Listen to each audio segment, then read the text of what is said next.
समंदर की लहरों पर राज करने वाले अमेरिका की बादशाहत को चुनौती देने के लिए क्या प्रकृति के सबसे शांत जीव को मौत का फरिश्ता बना दिया गया? दुनिया ने जंग के मैदान में घातक मिसाइलें, बारूद बरसाते ड्रोन और पलक झपकते ही तबाही मचाने वाले लेजर हथियार तो देखे हैं, लेकिन क्या कभी आपने समंदर की गहराइयों में तैरते हुए डॉल्फिन बम के बारे में सुना?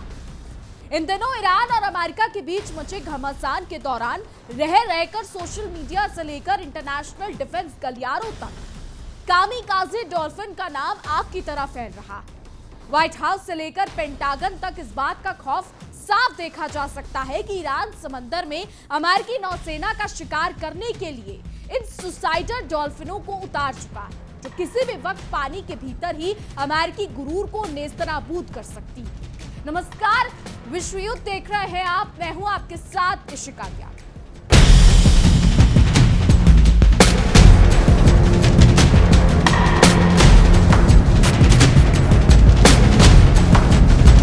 तो वॉशिंगटन के हुक्मरानों की रातों की नींद उड़ चुकी है, क्योंकि अमेरिकी मीडिया में इस खौफनाक हथियार की चर्चा ने तहलका मचा दिया। किसी को नहीं पता कि समंदर के सीने को चीरता हुआ यह आत्मघाती हमला कब, कहां और किस तरफ से हो जाएगा। दुनिया भर के सिक्योरिटी एक्सपर्ट्स भी इस बेहद अजीबोगरीब और रोंगटे खड़े कर देने वाली खबर से हक्के बक्के रह गए। इंटरनेशनल डिफेंस गलियारों में यह सनसनीखेज दावा किया जा रहा है कि ईरान ने समंदर में अमेरिकी नौसेना और उनके कमर्शियल तेल टैंकरों को पानी पिलाने के लिए इंसानी सुसाइड बॉम्बर्स की तर्ज पर इन बेजुबान जीवों को घातक मिलिट्री ट्रेनिंग दी है। अमेरिका, जो खुद को दुनिया का चौधरी समझता है, आज उसी के घर में इस बात की खलबली मची है कि ईरान की ये कामिकाज़े डॉल्फिन उसकी नौसैनिक ताकत की धज्जियां उड़ाने के लिए तैयार बैठी। ये कोई मामूली अफवाह नहीं, बल्कि एक ऐसा डर है जिसने अमेरिकी शिपिंग कंपनियों के पसीने छुड़वा दिए। खौफ का आलम तो ये है कि दुनिया भर को अपनी उंगलियों पर नचाने का दावा करने वाले पेंटागन को खुद कैमरे के सामने आकर इस पर सफाई देने के लिए मजबूर होना पड़ा है। इस डरावनी और सनसनीखेज थ्योरी ने वॉशिंगटन के बड़े बड़े रणनीतिकारों को दिन में तारे दिखा दिए। दावा तो यहां तक किया जा रहा है कि ईरान ने इन डॉल्फिन मछलियों के शरीर पर भारी भरकम बारूद, आधुनिक विस्फोटक और बेहद घातक समुद्री माइंस बांधकर उन्हें चुपचाप अमेरिकी युद्धपोतों की तरफ रवाना करना शुरू कर दिया। ये एक ऐसा अदृश्य और अचूक हमला है जिसके सामने अमेरिका का खरबों डॉलर का डिफेंस सिस्टम भी भीगी बिल्ली बना नजर आ रहा है, क्योंकि पानी के नीचे तैरते इस बारूद को भाप पाना वॉशिंगटन के आधुनिक रडारों की बस की बात भी नहीं रही। जैसे ही ये बेजुबान डॉल्फिन अमेरिकी जहाजों के निचले हिस्से से टकराती है, वैसे ही समंदर की छाती पर एक भयानक ब्लास्ट होता है और देखते ही देखते महाविनाश का वो मंजर सामने आता है, जिसके बाद पूरा का पूरा जंगी जहाज समुद्र की अथाह गहराइयों में समा जाता है। जब मई महीने में ये सुसाइडर डॉल्फिन थ्योरी सोशल मीडिया पर वायरल हुई, तो वॉशिंगटन में आयोजित एक बेहद अहम और हाई प्रोफाइल पेंटागन ब्रीफिंग के दौरान पत्रकारों ने अमेरिकी रक्षा मंत्री पीट हेग्सेट को घेर लिया और सीधे तीखे सवालों की बौछार की। अपनी आदत के मुताबिक अमेरिकी रक्षा मंत्री पीट हेग्सेट ने इस गंभीर मसले पर भी बड़ी चालाकी से गोलमोल जवाब दिया और अमेरिका ने अपने डॉल्फिन प्रोग्राम पर सस्पेंस बरकरार रखा। उन्होंने मुस्कुराते हुए मीडिया के सामने कहा कि वो इस बात की पुष्टि या इनकार नहीं कर सकते कि अमेरिका के पास कामिकाज़े डॉल्फिन है या नहीं, लेकिन उन्होंने ये दावा जरूर कर दिया कि ईरान के पास ऐसा कोई मिलिट्री प्रोग्राम नहीं। ये अमेरिका का वही पुराना ढर्रा है जहां वो अपने गिरेबान में झांकने की बजाय दूसरों पर उंगली उठाता है, मानो दुनिया के सारे खतरनाक मंसूबों पर सिर्फ उसी का एक अधिकार हो।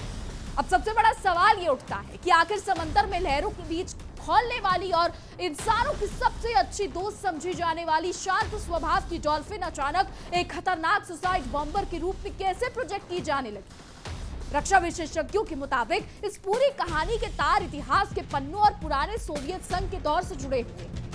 कोल्ड वॉर के जमाने में सोवियत संघ की नौसेना ने सचमुच में समुद्री डॉल्फिन और सी लायंस जैसे जीवों को एक खास मिलिट्री ट्रेनिंग दी थी, जिसका मकसद इन जीवों में आत्मघाती हमला कराना नहीं, बल्कि समंदर के नीचे छिपी दुश्मन देश की पनडुब्बियों और पानी के नीचे बिछी माइंस का पता लगाना था।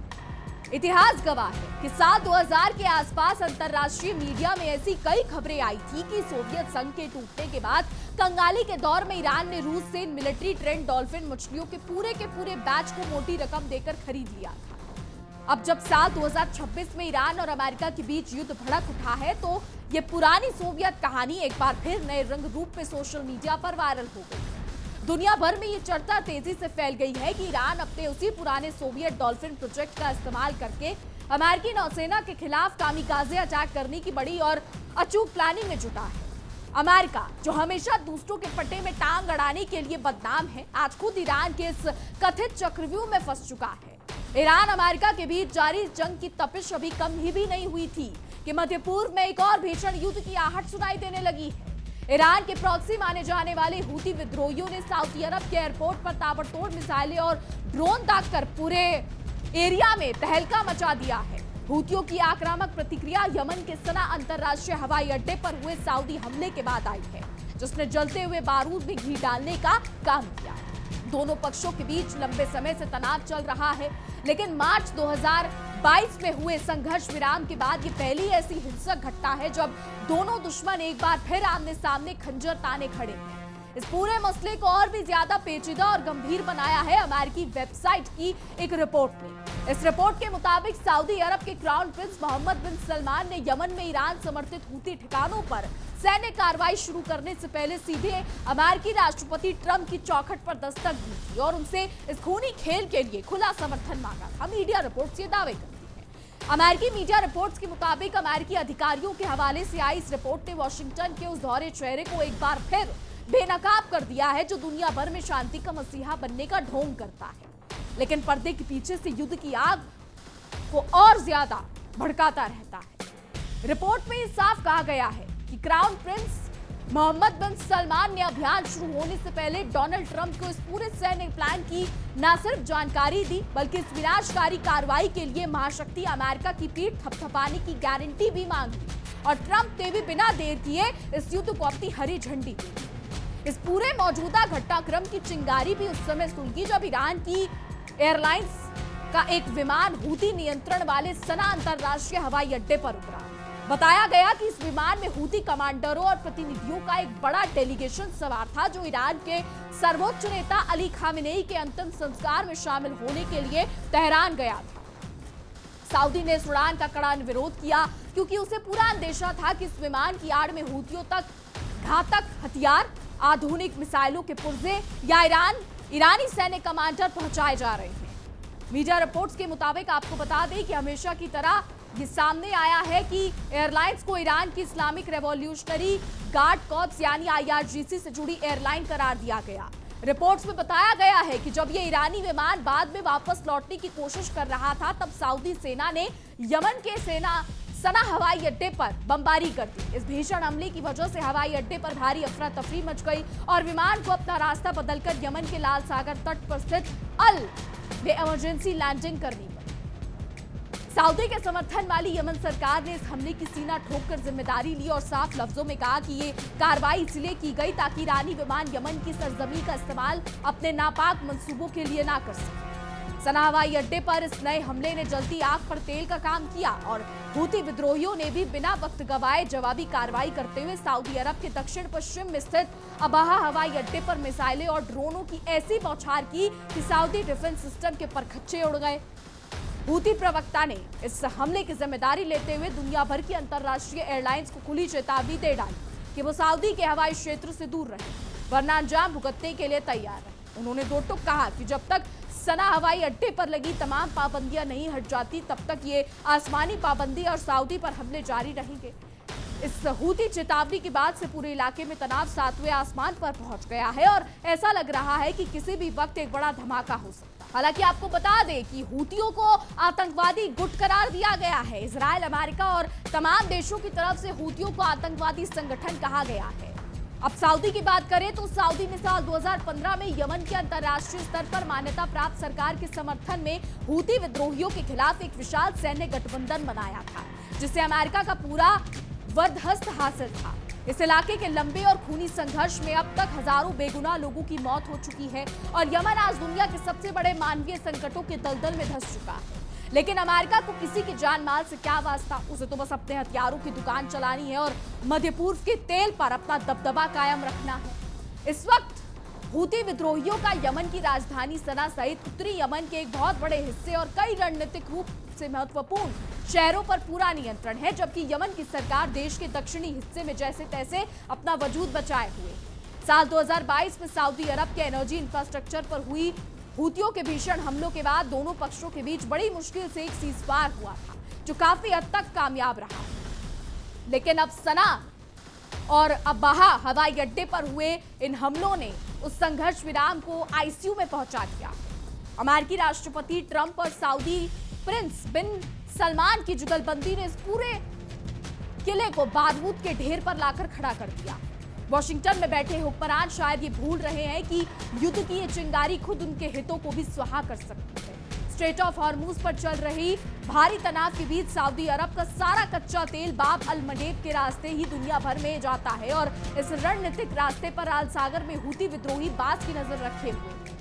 सऊदी और उसका आका अमेरिका किसी भी कीमत पर हूतियों को इस समुद्री रास्ते पर इतना ताकतवर नहीं होने देना चाहता कि वो उसके तेल के खेल को ही बिगाड़ दे।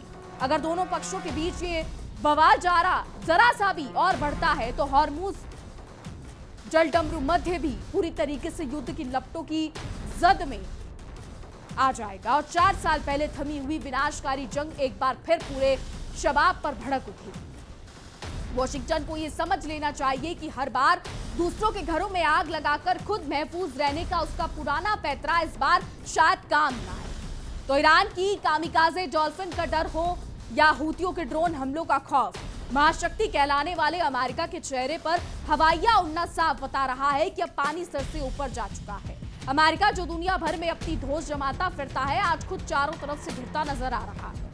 इतिहास गवाह है कि जो देश दूसरों के विनाश का ब्लूप्रिंट तैयार करते हैं, एक दिन कुदरत उनके अपने ही घमंड को चकनाचूर कर देती है और मध्य पूर्व के इस समंदर में शायद अमेरिका के साथ भी कुछ ऐसा ही होने जा रहा है।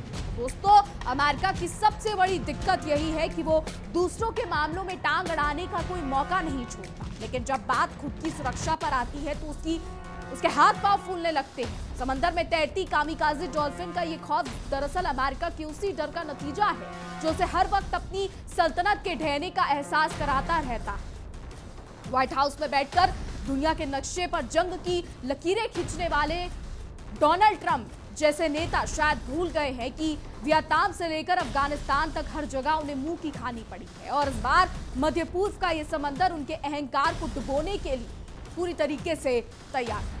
तो आज इंटरनेशनल डिफेंस एक्सपर्ट्स दबी जुबान में ये मान रहे हैं कि अगर ईरान का ये डॉल्फिन प्रोजेक्ट हकीकत में तब्दील हो चुका है तो वाशिंगटन की नौसैनिक ताकत सिर्फ कागजी शेर बनकर रह जाएगी। अमेरिका हमेशा से अपनी तकनीक और सैटेलाइट्स के दम पर दुनिया को डराता आया है, लेकिन जब प्रकृति के शांत जीव ही बारूद बनकर उसकी पनडुब्बियों से टकराने लगेंगे तो उनकी अरबों खरबों डॉलर की तकनीक धरी की धरी रह जाएगी। हवा में मिसाइलें मार गिराने का दावा करने वाला पेंटागन अब पानी के नीचे रेंगते इस अदृश्य खतरे से थर-थर कांप रहा है, क्योंकि इस बार पासा पूरी तरीके से पलट चुका है। उधर यमन के मोर्चे पर सऊदी अरब को आगे करके पीछे से रिमोट कंट्रोल चलाने की डोनाल्ड ट्रंप की नीति भी अब तार-तार होती दिख रही है। एयरलाइंस के विमान पर सऊदी हमला करके रियाद और वाशिंगटन ने अपने पैर पर खुद ही कुल्हाड़ी मार ली है। हूती विद्रोहियों ने अबा हवाई अड्डे पर मिसाइलें दागकर ये साफ कर दिया है कि वो ईंट का जवाब पत्थर से देना जानते हैं, लेकिन हूती विद्रोही भी दूध के धुले नहीं है, इनको आतंकवादी संगठन कहा जाता है। सऊदी के क्राउन प्रिंस मोहम्मद बिन सलमान ने ट्रंप से हाथ तो मिला लिया, लेकिन वो ये भूल गए कि अमेरिका किसी का सगा नहीं है, वो सिर्फ अपना मतलब साधता है और वक्त आने पर अपने दोस्तों को भी बीच मझधार में छोड़कर 9 तो 11 हो जाता है। तो एयरलाइंस के विमान को रोकने के चक्कर में सऊदी ने जिस तरह सना हवाई अड्डे को निशाना बनाया, उसने पूरे मध्य पूर्व को बारूद के एक ऐसे ढेर पर लाकर खड़ा किया है जहां सिर्फ एक छोटी सी चिंगारी पूरे इलाके को भस्म कर सकती है। ईरान के सर्वोच्च नेता अली खामेनेई के अंतिम संस्कार से लौट रहे हूती प्रतिनिधियों को रोकने की यह बचकानी कोशिश अब सऊदी के अपने गले की फांस बन चुकी है। अमेरिका ने हमेशा की तरह इस आग को बुझाने के बजाय हूतियों को आतंकवादी और ईरान को विलन बताकर अपना पल्ला झाड़ लिया है। हालांकि हूतियों को आतंकवादी संगठन कहा जाता है, दुनिया के तमाम देशों ने आतंकवादी संगठन माना, लेकिन लाल सागर से उठती लपटें अब वॉशिंगटन तक पहुंचने लगी। हूती कमांडर कि अंतर्राष्ट्रीय एयरलाइंस को दी गई खुली चेतावनी ने ग्लोबल एविएशन सेक्टर में भी हड़कंप मचा दिया। जी हां, सऊदी अरब का हवाई क्षेत्र अब किसी भी कमर्शियल फ्लाइट के लिए सेफ नहीं रह गया है। अमेरिका, जो खुद को वैश्विक व्यापार का सबसे बड़ा रक्षक बताता है, आज चुपचाप तमाशा देख रहा है, क्योंकि उसे पता है कि बाब अल मंदेब और लाल सागर के रास्तों पर अगर हुथियों ने मुकम्मल नाकेबंदी कर दी तो पूरी दुनिया में तेल का संकट खड़ा हो जाएगा। ट्रंप की शय पर शुरू हुआ ये खूनी खेल अब खुद अमेरिका के आर्थिक हितों की जड़ें खोदने लगा है। इस पूरी जंग में सबसे शर्मनाक भूमिका रही है पश्चिमी मीडिया और वॉशिंगटन के उन थिंक टैंक्स की, जो दिन रात ईरान के कथित डॉल्फिन बम का प्रोपेगेंडा फैलाकर दुनिया को डरा रही है, लेकिन यमन में हो रहा मानवीय संकट पर चुपचाप बैठे हैं। साल 2015 से चल रहे इस गृह युद्ध में हजारों लोगों की मौत हो चुकी है, लेकिन अमेरिकी हथियारों की फैक्ट्रियां सऊदी को बम बेचकर अपनी जेबें गर्म कर रही हैं।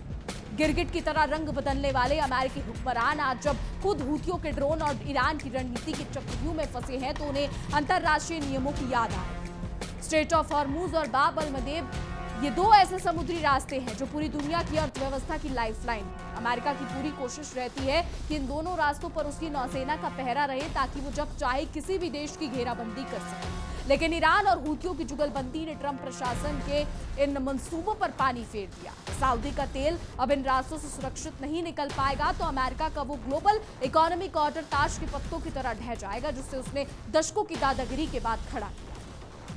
तो कोल्ड वॉर के जमाने में सोवियत संघ ने जो डॉल्फिनों को सिर्फ माइंस ढूंढने की ट्रेनिंग दी थी, आज अमेरिका के डर ने उन्हें सुसाइड बॉम्बर के रूप में मशहूर कर दिया है। ये अमेरिका का अपना ही बुना हुआ जाल है जिसमें वो खुद उलझता जा रहा है। रूस से ईरान द्वारा खरीदी गई इन पुरानी मिलिट्री डॉल्फिनों की कहानी को आज 2026 में इस तरीके से पेश किया जा रहा है मानो ईरान समंदर का सिकंदर बन चुका। सच तो यह है कि अमेरिका का ये डर जायज भी है, क्योंकि जब कोई मुल्क किसी की दीवार को लांघने की कोशिश करता है तो सामने वाला पलटवार करने के लिए किसी भी हद तक जा सकता है। हालांकि ये डॉल्फिन वाली बात सिर्फ मीडिया रिपोर्ट्स में है, इसकी कोई आधिकारिक पुष्टि नहीं है, सिर्फ एक तो पेंटागन की उस प्रेस कॉन्फ्रेंस में रक्षा मंत्री की वो बनावटी मुस्कान दरअसल अमेरिका की अंदरूनी कमजोरी को छुपाने की एक नाकाम कोशिश थी। जब उन्होंने कहा कि मैं पुष्टि या इनकार नहीं कर सकता तो उन्होंने खुद पूरी दुनिया के सामने ये कबूल कर दिया कि अमेरिका खुद बेजुबान जीवों को हथियार बनाने के इस घिनौने खेल में शामिल रहा है।